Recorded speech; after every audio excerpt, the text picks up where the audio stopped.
이 시간 우리 옆에 분들과 이렇게 한번 인사하도록 하겠습니다. 사랑합니다. 축복합니다. 네, 날씨가 추워졌죠? 네, 감기 조심하시길 바랍니다. 자, 오늘 말씀을 중심으로 말씀을 듣는 사람에게 이런 제목으로 하나님 말씀 전하도록 하겠습니다. 여러분, 우리 주변에 보면 말귀를 잘 알아듣는 사람이 있는가 하면 도무지 말귀를 못 알아듣는 사람들이 있죠. 그 사람을 뭐라고 해요? 네, 전에는 사오정 같다 라는 말 들어보셨죠? 네, 그래서 사오정 시리즈라는 유머도 있어요. 제가 한번 해볼까요? 네, 웃지 마십시오. 저팔계가 목욕탕을 가고 있었어요. 근데 바로 뒤에 사오정이 따라가는 거예요. 그래서 따라가면서 이렇게 묻습니다. 팔계야 어디가? 그러니까 이 저팔계가 사오정 또 붙었나? 이러면서 목욕탕, 낮은 목소리를 다 이야기해요. 사오정이 다시 묻습니다. 팔계야 어디 가냐니까. 저팔계가 성질을 내며 목욕탕 간다니까 큰 소리로 얘기를 했습니다. 그러자 사오정이 뭐라고 말하는 줄 아십니까? 난 또 목욕탕 가는 줄 알고. 이해가 가십니까? 네, 또 있습니다. 자, 사오정이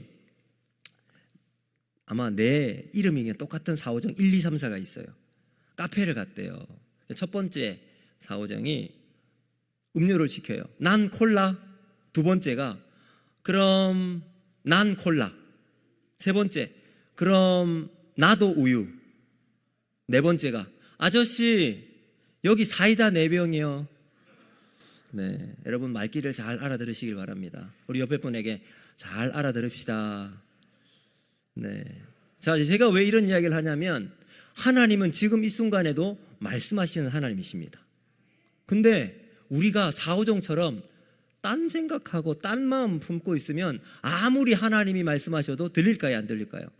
안 들려요. 내 마음대로 생각하고 말하는 거죠. 문제는 하나님이 침묵하시는 게 아니에요. 끊임없이 말씀하세요. 들으라, 이 말이다 저 말이다. 근데 우리가 안 듣는 게 문제죠. 보세요, 여러분. 같은 예배 자리에 앉아 있어도요, 어떤 사람은 이 예배를 통해서 하나님을 만나요. 말씀을 듣는데 그 말씀으로 눈물을 흘리며 하나님의 은혜를 경험합니다. 근데 어떤 사람은 아무런 변화가 없어요. 아무런 그냥 왔다가 시간 잠깐 1시간 지나고 돌아가는 시간이 되는 거죠. 왜 이런 차이가 생길까요? 오늘 사도행전 10장이 그 이유를 아주 분명하게 우리에게 말씀하고 있습니다. 여러분, 사도행전 10장을 보면 길잖아요. 또 사도행전 전체를 보면 오순절 성령 강림 사건에 대해서 13절을 할애를 해서 우리에게 이야기를 해요. 사흘의 회심은 31절을 할애를 합니다.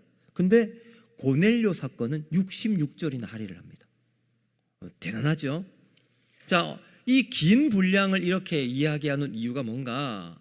여러분, 이것은 구원은 한순간에 이루어질 수 있지만 동시에 하나님께서 오랜 기간 동안 준비하시고 이끄는 깊은 과정임을 우리에게 말씀하고 있는 거죠.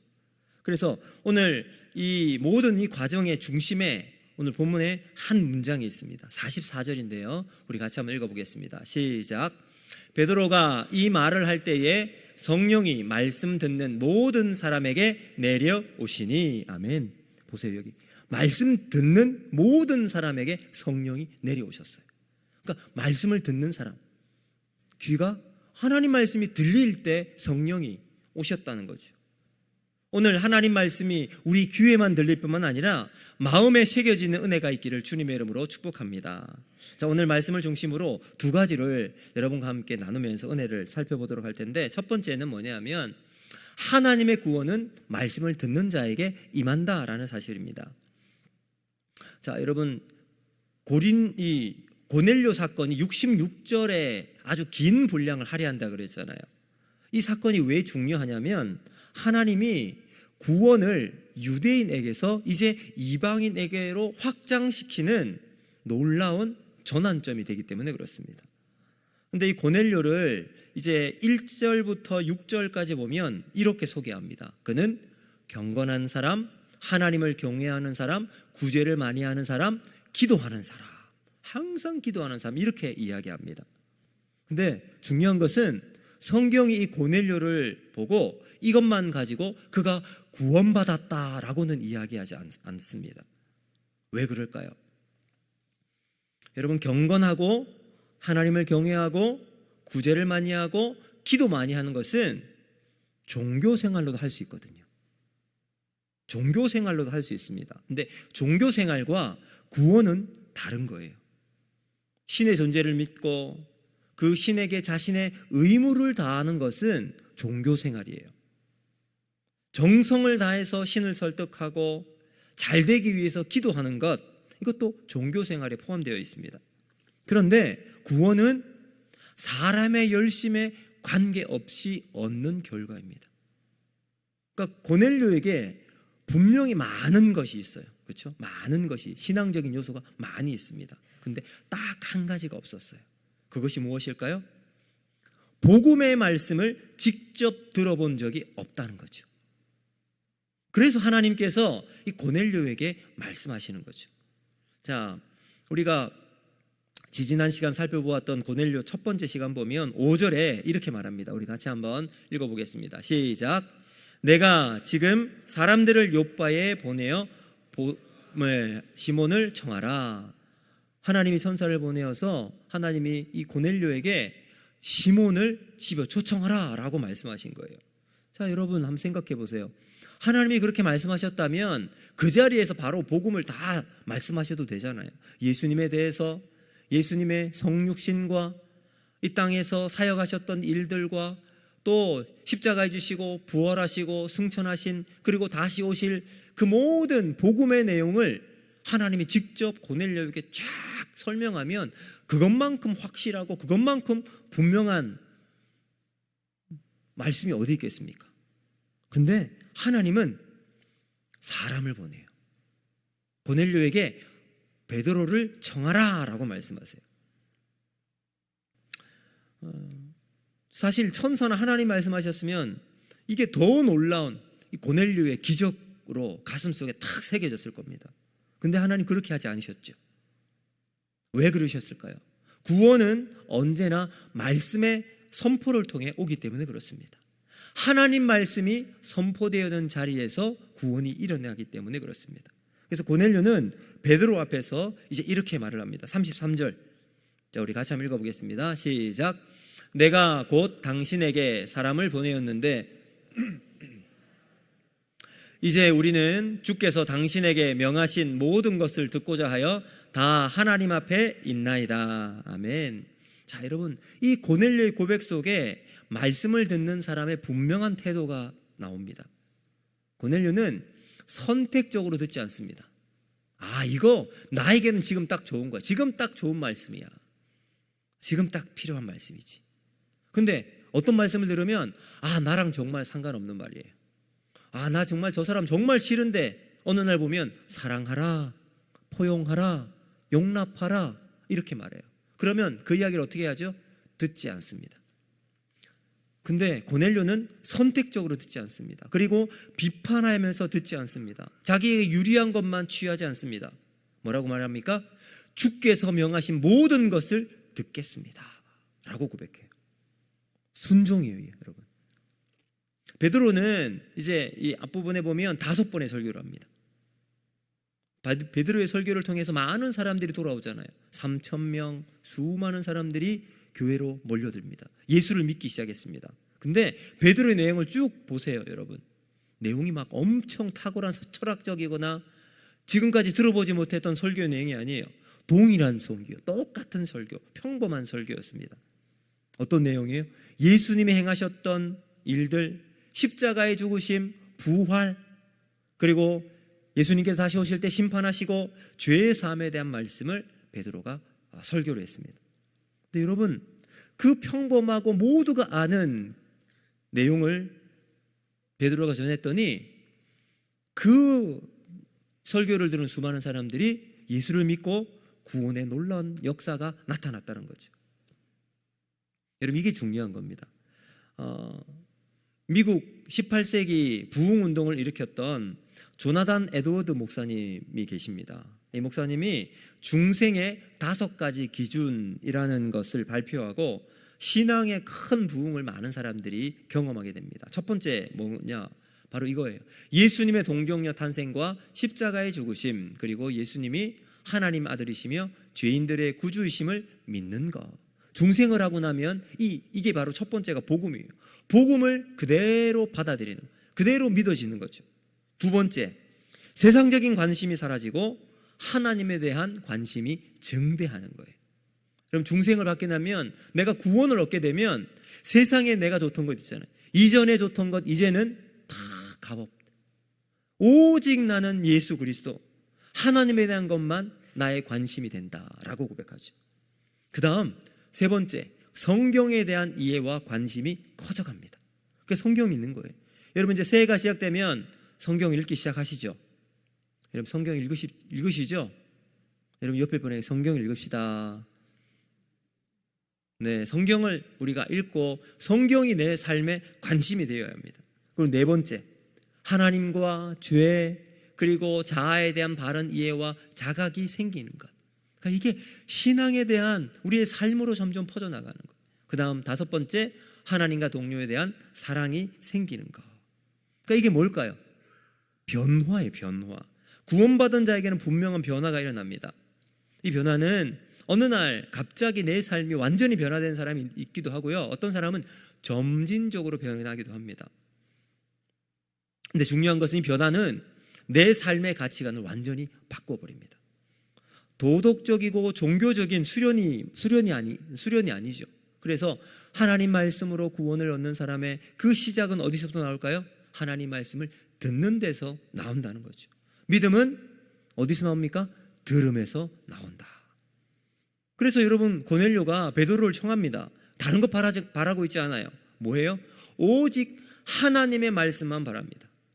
그것이 자신의 삶을 바로 세울 수 있다는 것, 이것을 믿고 있었기 때문이죠.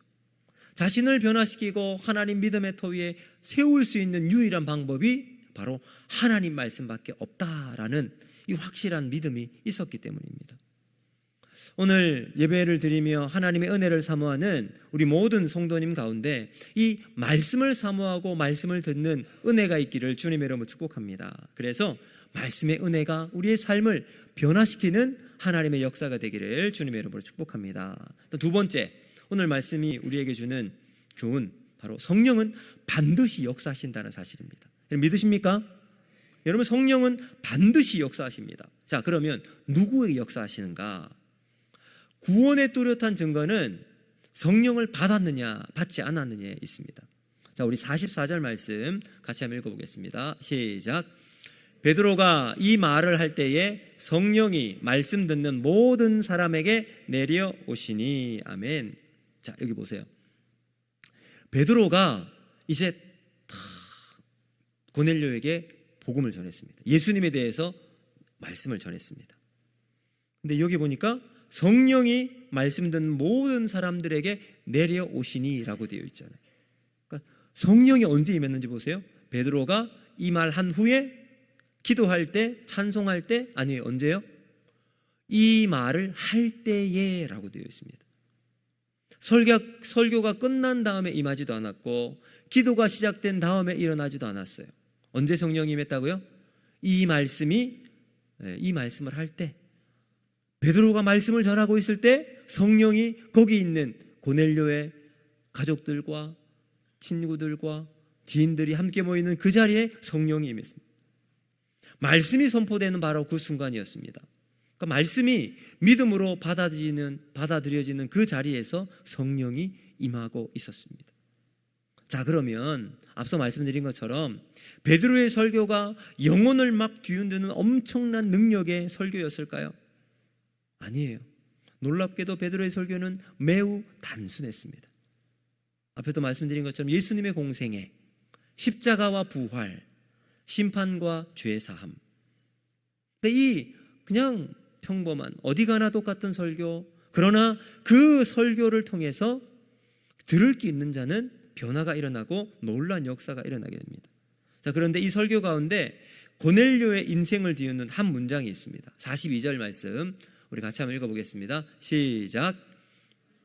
살아있는 자와 죽은 자의 재판장으로 정하신 자가 곧 이 사람인 것을 증언하게 하셨고. 아멘. 자, 여러분, 고넬료는 이 사람이 가지고 있는 직업이 뭐라고 그랬습니까? 백부장. 백부장은 로마의 장군이잖아요. 자기 밑에 100명의 군사가 있는 사람이에요. 그러니까 고넬료의 세계관에서는 자신의 최종 권위자는 누구예요? 로마 황제 가이사입니다. 가이사의 명에 따라서 전쟁을 하기도 하고 멈추기도 하고 사람을 이렇게 막 다 그 가이사 명에 따라 집행을 하는 사람입니다. 그런데 지금 42절 보세요.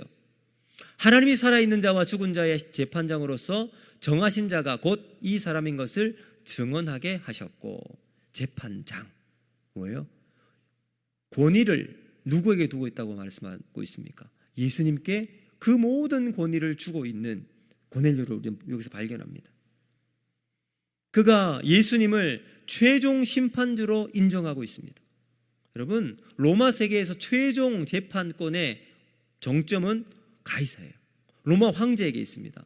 로마 황제가 아무리 큰 죄를 지어도요, 살인을 하고 막 온갖 나쁜 짓을 해도 오늘 은혜다 하고 풀려나 그러면은 상관없어요. 다 풀려나요.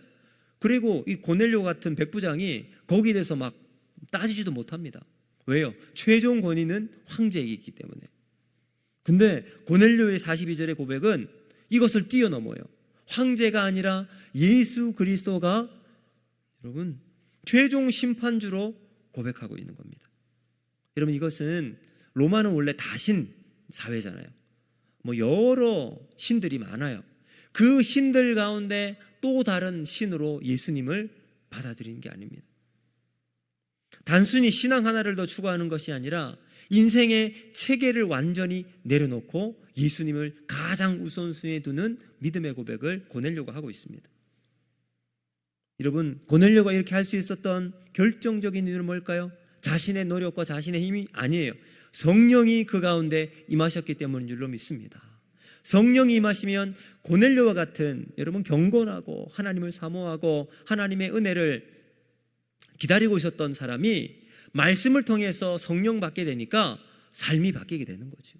가치관이 완전히 새로워지게 되었습니다.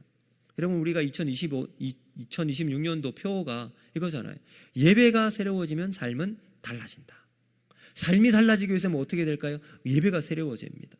예배가 새로워진다는 말은 오늘 본문의 말씀에 비추어보면 성령이 내 마음을, 가치관을 바꾸는 거예요. 여러분, 바라기는 지금까지 우리가 살아왔던 나의 중심, 내가 세상의 중심이요, 나의 판단의 기준은 내가 되었지만 이제는 이것을 내려놓고 예수 그리스도가 내 삶의 최종적인 권위를 가지는 여러분 이 믿음의 고백으로 살아가는 저와 여러분이 되기를 주님의 이름으로 축복합니다. 여러분, 성령이 우리 가운데 임하면 이러한 놀라운 변화와 역사가 우리의 삶 가운데 일어나게 될 줄로 믿습니다. 여러분, 우리 삶뿐만 아니라 여러분의 가정에도 예수 그리스도가 주인이 되시는 믿음의 가정이 되기를 주님의 이름으로 축복합니다. 우리 교회는 어떨까요? 우리 교회는 어떻습니까, 여러분? 예수님이 우리 교회의 주인이십니까? 아멘? 믿으십니까? 그러면 예수님이 멈춰 하면 여러분 멈추시겠습니까? 아멘 하십니까? 아멘 하셔야 됩니다. 가 그러면 가는 거예요. 근데 예수님은 아무 말 하지 않는데 자기가 막 가고 있어요. 아니에요. 멈추셔야 합니다. 그만하셔야 합니다. 성령이 우리를 움직이시는 그러한 삶이 교회 가운데 일어나면 여러분 어떠한 어려움이 있어도 교회는 능히 헤쳐나가고 하나님의 은혜로 더 든든하게 세워나가는 아름다운 교회로 나아가게 될 줄로 믿습니다. 여러분, 우리가 그 예수님이 최종 권위로 세우는 우리의 삶과 우리의 가정과 우리 교회가 되기를 주님의 이름으로 축복합니다. 이제 말씀을 맺도록 하겠습니다. 어제 장례를 갔다 왔습니다. 장례를 다녀오면서 참 말씀 듣는 것이 얼마나 중요한지 다시 한번 깨닫게 되었습니다. 이제 안홍송 집사님 아버님께서 99세 사시고 하나님의 부름을 받고 이제 예배를 이제 장례 예배를 이제 드리러 갔습니다.